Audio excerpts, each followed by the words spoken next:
The silence in room 241 of the Rayburn House office building was deafening. FBI Director Kash Patel sat frozen at the witness table, his carefully composed mask finally slipping. For the first time in his career, the man who had built his reputation on never backing down looked genuinely shaken. Across from him, Congresswoman Jasmine Crockett held a manila folder in her hands, and everyone in that room knew it contained something that would change everything. But to understand how we got to this moment, we need to go back 18 hours earlier to the quiet corridors of the FBI's J. Edgar Hoover building, where the most explosive political scandal of 2025 was about to unfold. It was 11:47 p.m. on September 16th, when Special Agent Maria Santos made the discovery that would rock Washington to its core. Santos, a 15-year veteran of the Bureau's Public Corruption Unit, had been working late on what seemed like routine case files when she stumbled across something that made her blood run cold. Hidden in a classified database that should have been accessible only to the director and his inner circle, she found communications that would expose the biggest deception in FBI history. The files contained internal memos, recorded phone calls, and email chains that painted a picture of systematic manipulation of crime statistics, fabricated arrest numbers, and coordinated cover-ups of investigative failures. But what made Santos's hands tremble as she scrolled through the documents wasn't just the scale of the deception, it was the realization that FBI Director Kash Patel had been personally orchestrating the entire operation. You see, for months, Patel had been touring congressional hearings and press conferences, boasting about unprecedented success rates. 23,000 violent felons arrested, 1,500 child predators behind bars, 300 human trafficking networks dismantled. The numbers were impressive, almost too impressive, and as Santos discovered that night, there was a good reason for that. They were completely fabricated. The internal communications showed Patel explicitly instructing his statistical analysis team to enhance the numbers for congressional testimony. Arrests that had been made under the previous administration were being recounted as new arrests under his leadership. Cases that had been initiated years earlier, but closed during his tenure, were being claimed as his victories. Most damning of all, several high-profile arrests that Patel had publicly taken credit for had actually been made by local law enforcement with minimal FBI involvement. But Santos knew she couldn't act alone. The director of the FBI wasn't just any government official, he was one of the most powerful law enforcement figures in the country, with access to resources and information that could destroy anyone who challenged him. She needed someone with the courage and the platform to expose the truth. Someone who wouldn't be intimidated by Patel's reputation or his political connections. That someone was Congresswoman Jasmine Crockett. At 6:23 a.m. on September 17th, Santos made a call that would change American politics forever. Using an encrypted phone from outside the FBI building, she contacted Crockett's office with a simple message. The congressman needs to see something before today's hearing. Something about the director's testimony that could save lives. Crockett, who had already established herself as one of the most fearless voices in Congress, didn't hesitate. Within 2 hours, she was sitting in a secure location in downtown Washington, listening to Santos lay out the most comprehensive case of federal corruption she had ever encountered. The evidence was overwhelming, but Santos had one more piece of information that made Crockett's decision inevitable. "Congresswoman," Santos said, her voice barely above a whisper, "there's something else. The Charlie Kirk investigation that Director Patel has been bragging about. The one where he claims the FBI solved the case in 33 hours. They had nothing to do with it. The suspect turned himself in to local police after his family convinced him to surrender. The FBI didn't even know his identity until after he was already in custody." Crockett felt her stomach drop. Kirk's assassination had been one of the most traumatic events in recent political history, and Patel had been using it as a public relations opportunity. The idea that he would lie about the Bureau's role in solving such a sensitive case wasn't just professional misconduct, it was a betrayal of every principle of justice and accountability that law enforcement was supposed to represent. But Santos wasn't finished. "There's more, Congresswoman. The bomb threats against HBCUs that you've been asking about. The ones where Director Patel claimed the FBI was making significant progress. They've made 0 arrests. 0 leads. 0 progress. In fact, they reassigned half the investigative team to work on politically motivated cases against journalists and activists. The scope of the deception was breathtaking. Patel hadn't just been exaggerating his successes, he had been actively covering up failures while using the FBI's resources for partisan political purposes. This wasn't just about statistics or public relations. This was about the fundamental integrity of American law enforcement. Crockett spent the next 4 hours reviewing every document, every recording, every piece of evidence that Santos had compiled. By the time she left that meeting, she knew that the upcoming House Judiciary Committee hearing would be unlike anything Congress had seen in decades. She wasn't just going to question the FBI director, she was going to expose him. But Patel had no idea what was coming. At 9:15 a.m., as FBI Director Kash Patel walked into the Rayburn House office building for what he thought would be another routine congressional hearing, he was confident and prepared. His staff had briefed him on the likely questions, his talking points were memorized, and his impressive statistics were ready to deploy against any Democratic criticism. He had weathered tough hearings before, and his strategy was always the same: stay calm, stick to the facts, and overwhelm critics with data that proved his effectiveness. What Patel didn't know was that across town, in a secure printing facility used by congressional staff, Jasmine Crockett was making copies of the most damaging government documents to be leaked since the Pentagon Papers. Every falsified report, every manipulated statistic, every internal communication that proved the FBI director had been systematically lying to Congress and the American people. The hearing began routinely enough. Chairman Jim Jordan opened with his standard defense of Patel, rattling off the impressive arrest numbers and praising the director's leadership. Republican members followed with friendly questions that allowed Patel to recite his talking points about the FBI's renewed focus on fighting crime instead of politics. For the first hour, everything proceeded exactly as Patel's team had expected. But then, it was Jasmine Crockett's turn. "Director Patel," she began, her voice steady but carrying an edge that made everyone in the room pay attention.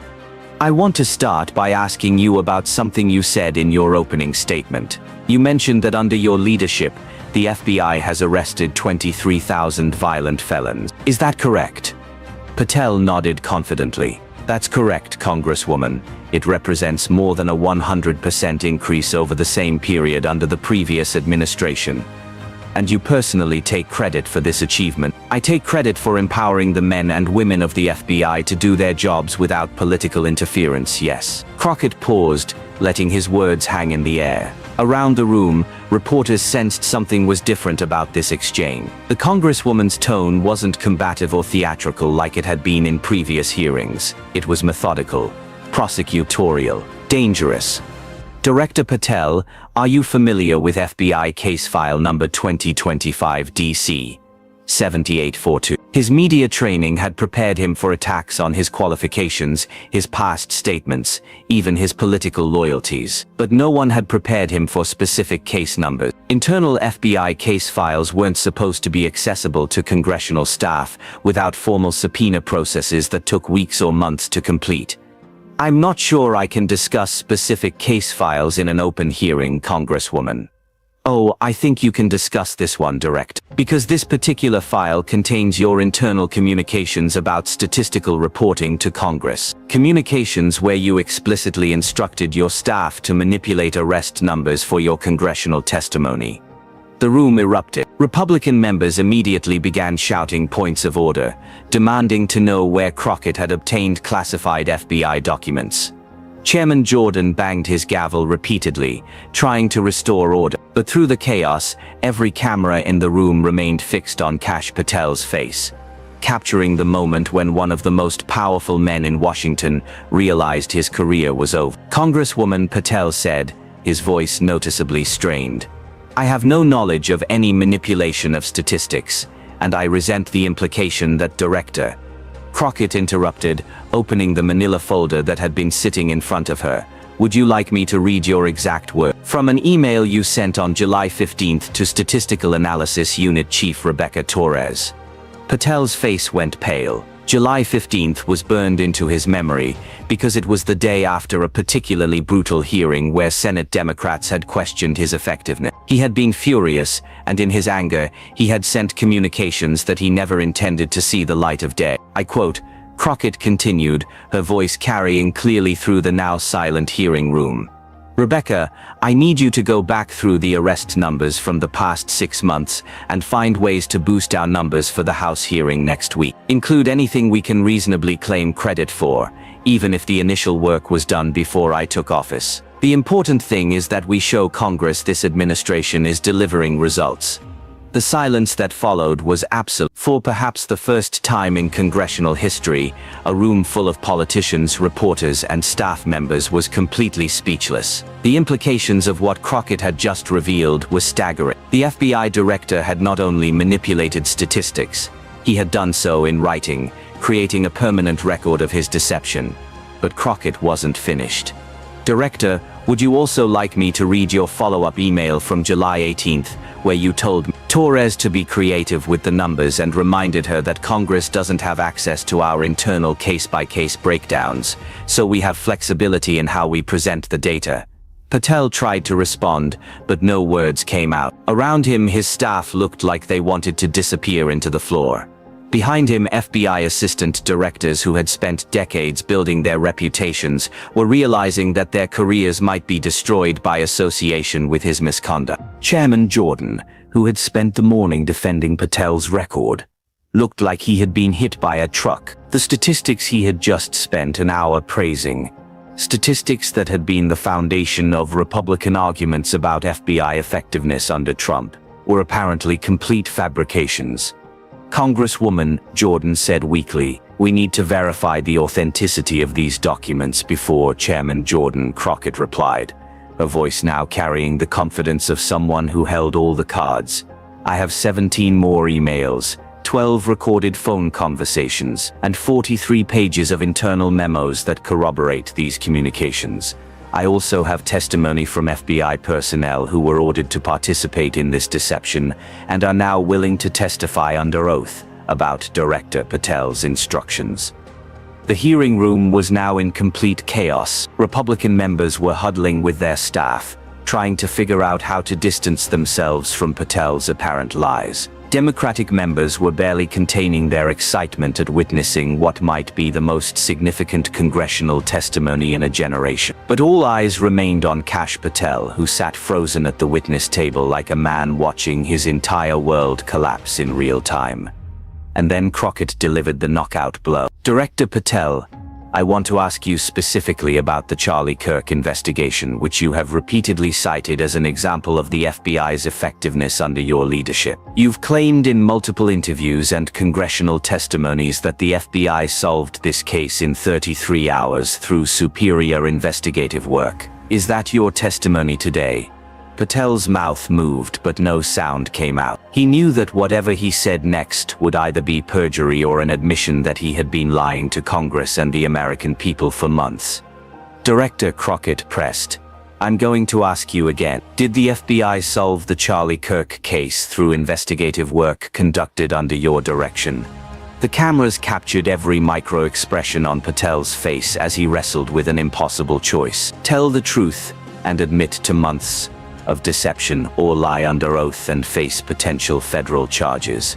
"Congresswoman," he finally managed, "the FBI, we were involved in the investigation from the beginning, and our work contributed to the successful resolution." Director Crockett interrupted.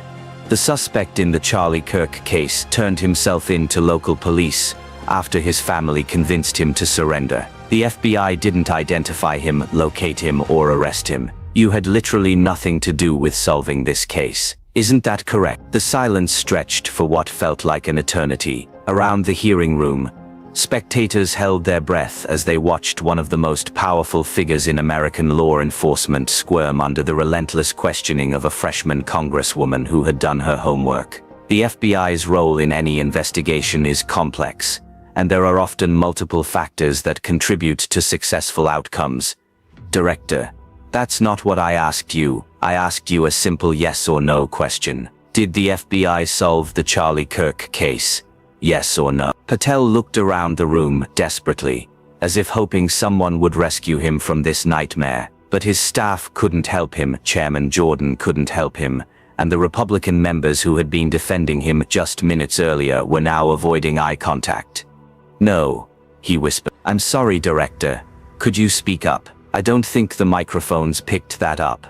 "No," Patel said, louder this time, his voice carrying across the silent hearing room. The FBI did not solve the Charlie Kirk case. The admission hit the room like a bomb. Here was the FBI director, under oath, admitting that he had been lying about one of the most high-profile investigations of his tenure. But Crockett still wasn't finished.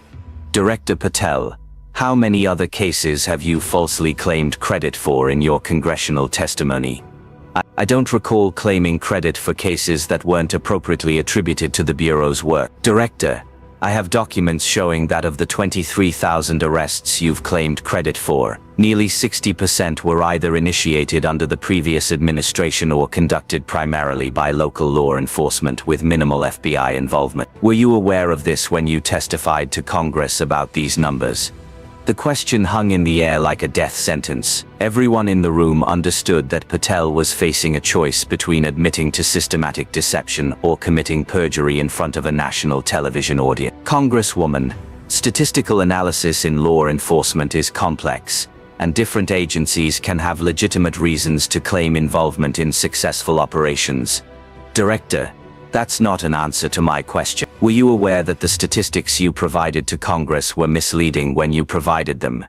Patel's silence spoke volume. For nearly 30 seconds, the most powerful law enforcement official in America sat speechless at a congressional witness table, unable to defend himself against accusations that were clearly supported by overwhelming evidence. Finally, Chairman Jordan intervened, his voice lacking any of the confidence he had shown at the beginning of the hearing. "Congresswoman Crockett, I think we need to take a brief recess to verify these documents and determine the appropriate way to proceed." But Crockett wasn't ready to stop. "Chairman, I have one more question for Director Patel, and I think the American people deserve to hear his answer." She turned back to Patel, who looked like he was hoping the floor would open up and swallow him whole. "Director, in your internal communications you referred to congressional oversight as political theater, and stated that these people couldn't find their way out of a paper bag, much less fact-check our operational statistics. Do you remember writing that?" The color drained completely from Patel's face. That particular email had been sent during a moment of extreme frustration, and it contained language that was not only unprofessional but showed complete contempt for the constitutional system of checks and balances that governed his position. If such communications exist, they were taken out of context and do not reflect my respect for congressional oversight. Director, the context was an email thread where you and your staff were discussing ways to mislead Congress about FBI effectiveness. How exactly is that taken out of context? Patel had no answer. Around the hearing room, the silence was broken only by the clicking of camera shutters and the scratching of reporters' pens as they documented the complete destruction of an FBI director's credibility in real time. And then something happened that no one expected. Patel's phone, which had been sitting silently on the witness table throughout the hearing, suddenly buzzed with an incoming call. In the absolute silence of the hearing room, the vibration was audible to everyone present. Patel glanced down at the screen, and his face somehow managed to become even paler. The caller ID displayed a name that made his blood run cold. President Trump, White House.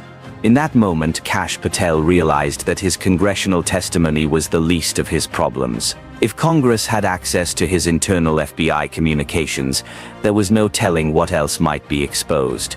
And if the president was calling during his testimony, it meant that the political implications of this disaster were already reaching the highest levels of government. Crockett, who had noticed Patel's reaction to the phone call, seized the moment with the instincts of a prosecutor who smells blood in the water. "Director, it appears you have a call. Please feel free to answer it. I think we'd all be interested to hear how you plan to explain this situation to your superiors." The suggestion was both brilliant and devastating. Crockett was daring Patel to take a call from the president in the middle of a congressional hearing, where he was being exposed for systematic deception. If he answered the call, it would confirm that he was getting political direction during congressional testimony, a massive scandal in itself. If he didn't answer, it would suggest that he knew he was in too much trouble to speak to anyone, including the president who had appointed him. Patel stared at the phone as it continued to buzz, trapped between two impossible choices. Finally, he reached over and pressed the button to decline the call. The silence that followed felt like a funeral. "Director," Crockett said, her voice now carrying the weight of inevitability, "I think it's time for you to tell the American people the truth. Not the manipulated statistics, not the fabricated success stories, not the political spin. The truth. How long have you been systematically deceiving Congress about FBI operations?" Patel looked around the room one more time, searching for any possible escape from the corner he had painted himself into. But there was nowhere to run, nowhere to hide, and no way to explain away the mountain of evidence that Congresswoman Crockett had compiled against him. "I think I need to consult with counsel before answering any more questions," he said, his voice barely audible. The admission was as good as a confession. FBI directors don't need lawyers to answer questions about their agency's operations unless they believe they might have committed crimes. By invoking his right to counsel, Patel had essentially confirmed everything that Crockett had accused him of.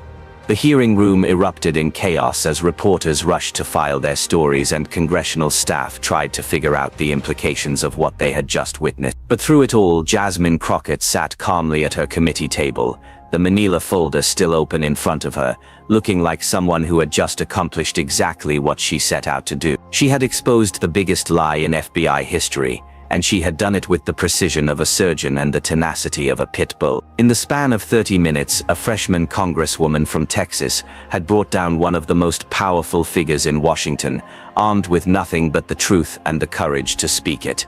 As Patel was escorted from the hearing room by his security detail, his career in ruins and his reputation destroyed, one question remained: how had a relatively junior member of Congress managed to obtain classified FBI documents that exposed systematic corruption at the highest levels of law enforcement? The answer to that question would emerge in the coming days, as it became clear that Jasmine Crockett's investigation had been supported by a network of FBI agents and Justice Department officials who had grown disgusted with Patel's abuse of power and manipulation of the Bureau's mission. These career law enforcement professionals had risked their careers to provide evidence of their director's misconduct, believing that the integrity of American justice was more important than their job security. Within hours of the hearing, calls for Patel's resignation were coming from both sides of the aisle.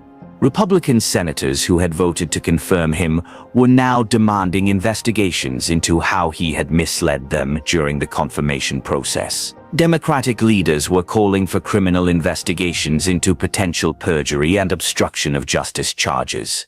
But perhaps the most significant reaction came from the rank-and-file FBI agents who had watched their director's testimony with a mixture of horror and relief. For months, many of them had known that something was wrong with the statistics being reported to Congress, but they had been afraid to speak out against their director. Crockett's expose had given them permission to tell the truth, and within days, dozens of agents were coming forward with additional evidence of Patel's misconduct. The scandal that began with one congresswoman's determination to hold power accountable had exploded into the biggest law enforcement corruption investigation in decades. And at the center of it all was Jasmine Crockett, who had proven that in American democracy, the truth still matters, and those brave enough to speak it can still hold the powerful accountable. 3 days after the hearing, as FBI Director Kash Patel submitted his resignation letter to President Trump, he would later tell associates that his biggest mistake wasn't manipulating the statistics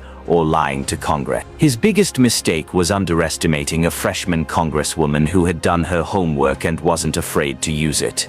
But the story was far from over. Within hours of Patel's resignation, the Department of Justice Inspector General announced a comprehensive investigation into FBI statistical reporting practices. The investigation would uncover a web of deception that reached far beyond Patel himself, exposing a culture of political manipulation that had infected the highest levels of federal law enforcement. Special Agent Maria Santos, the whistleblower who had risked her career to expose the truth, found herself hailed as a hero by law enforcement professionals across the country. But she also became a target for those who saw her actions as a betrayal of institutional loyalty. Death threats began arriving at her home within days of the hearing, and she was forced to accept protective custody while the investigation continued. The leaked documents that Crockett had used to destroy Patel's credibility revealed the scope of the deception was staggering. Internal FBI communications showed that the statistical manipulation had been going on for months, involving dozens of senior officials who had either participated directly or turned a blind eye to the fraudulent reporting. The culture of dishonesty had become so pervasive that some agents had begun to believe their own false statistic. One particularly damning revelation emerged from Patel's personal assistant, who came forward with recordings of private conversations where the director had explicitly discussed using fabricated statistics to advance his political career. In one recording from August 2025, Patel could be heard telling a political advisor, "Congress believes what we tell them to believe. These people don't understand law enforcement, and they sure as hell don't have the resources to fact-check every number we give them. As long as the numbers go up, they're happy." The political implications were immediate and devastating. Republican lawmakers who had spent months defending Patel and using his statistics to attack Democratic critics found themselves in an impossible position. Senator Lindsey Graham, who had called Patel exactly what the FBI needs, was forced to issue a public apology for being misled by fraudulent information. House Speaker Mike Johnson announced that the House would conduct its own investigation into how Congress had been systematically deceived by federal law enforcement. But perhaps the most shocking revelation came from FBI Assistant Director Jennifer Walsh, who had been Patel's closest ally within the Bureau. In an explosive interview with the Washington Post, Walsh revealed that she had been keeping her own records of Patel's instructions because she had suspected from the beginning that his statistical manipulation would eventually be exposed. "I knew this day would come," Walsh told reporters. "You can't lie to Congress indefinitely and expect to get away with it. What Director Patel never understood is that the FBI's credibility is built on truth, not political convenience. When you sacrifice truth for politics, you destroy everything the Bureau stands for." Walsh's records, which she turned over to congressional investigators, painted a picture of an FBI director who was completely consumed by his public image and political relationship. Internal emails showed Patel obsessing over media coverage, demanding that positive statistics be highlighted in press releases, and ordering staff to find ways to claim credit for law enforcement successes that had nothing to do with the FBI. The human cost of Patel's deception became clear as more details emerged about cases that had been misrepresented to Congress. The bomb threats against historically black colleges and universities that Crockett had asked about during the hearing were just the tip of the iceberg. Internal documents revealed that Patel had ordered the reassignment of agents working on domestic terrorism cases involving white supremacist groups, because he believed that focusing on such cases would be politically damaging to the Trump administration. Even more disturbing were revelations about the Charlie Kirk investigation that had been central to Patel's false claims of FBI effectiveness. Not only had the Bureau played no role in solving the case, but internal communications showed that Patel had actively interfered with the investigation by demanding daily briefings that he could use for political purposes. Several agents working on the case reported that they had been ordered to focus on aspects of the investigation that would generate positive media coverage rather than following the most promising investigative leads. The impact on rank-and-file FBI agents was devastating. Many career law enforcement professionals who had dedicated their lives to public service found themselves questioning everything they thought they knew about their leadership. Agent after agent came forward with stories of being ordered to manipulate case files, exaggerate arrest numbers, or claim credit for work done by other agencies. Special Agent Robert Chen, a 20-year veteran of the Bureau's counterterrorism division, described the culture of deception that had developed under Patel's leadership. "We went from being investigators to being PR agents. Every case had to be evaluated not just for its law enforcement value, but for how it could be used to make the director look good. It was humiliating and demoralizing." The revelation that had perhaps the greatest impact on public opinion came from Agent Lisa Rodriguez, who worked in the FBI's Crimes Against Children unit. Rodriguez revealed that Patel had ordered her team to delay announcing arrests in child exploitation cases so that the announcements could be timed for maximum political impact during congressional hearings. Children were being abused while we sat on arrest information for political timing, Rodriguez told congressional investigators through tears. That's when I knew we had lost our way completely. The FBI is supposed to protect children, not use their suffering for political theater. As the scope of the scandal became clear, calls for systemic reform of the FBI began coming from unexpected quarters. Former FBI directors James Comey and Christopher Wray, despite their political differences, issued a joint statement calling for fundamental changes in how the Bureau reports its activities to Congress and the American people. They proposed the creation of an independent inspector general position with the authority to verify all statistical claims before they could be used in congressional testimony. The academic community also weighed in, with law enforcement scholars publishing studies showing how Patel's statistical manipulation had distorted public understanding of crime trends and law enforcement effectiveness. Dr. Sarah Thompson, a criminologist at Georgetown University, noted that when law enforcement agencies fabricate their success rates, it doesn't just damage their own credibility,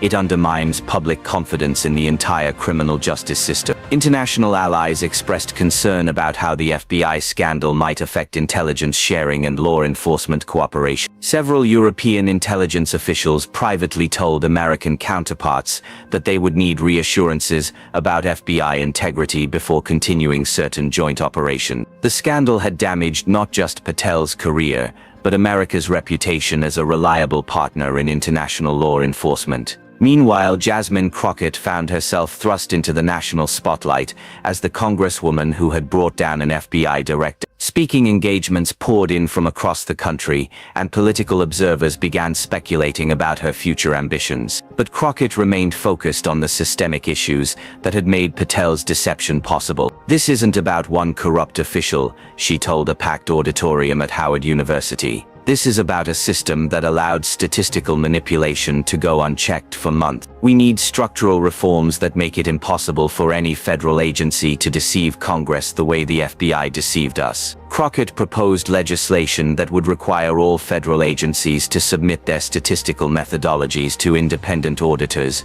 before providing data to Congress. The bill, dubbed the Federal Accountability and Transparency Act, gained bipartisan support as lawmakers realized how easily they had been manipulated by false information. The investigation also revealed the personal toll that Patel's leadership had taken on FBI morale. An internal survey conducted after his resignation showed that nearly 70% of FBI agents had lost confidence in their leadership, and recruitment numbers had fallen to historic lows as potential applicants questioned whether they wanted to be associated with an agency that had been exposed for systematic dishonesty. Perhaps most damaging to Patel's legacy were the recordings that emerged of his private conversations with political advisors, where he discussed his long-term ambitions and his view of the FBI as a stepping stone to higher office. In one particularly revealing conversation from September 2025, just days before his congressional testimony, Patel could be heard saying, "The beautiful thing about being FBI director is that Congress doesn't know enough about law enforcement to question what you tell them. As long as you sound confident and the numbers keep going up, they'll eat out of your hand."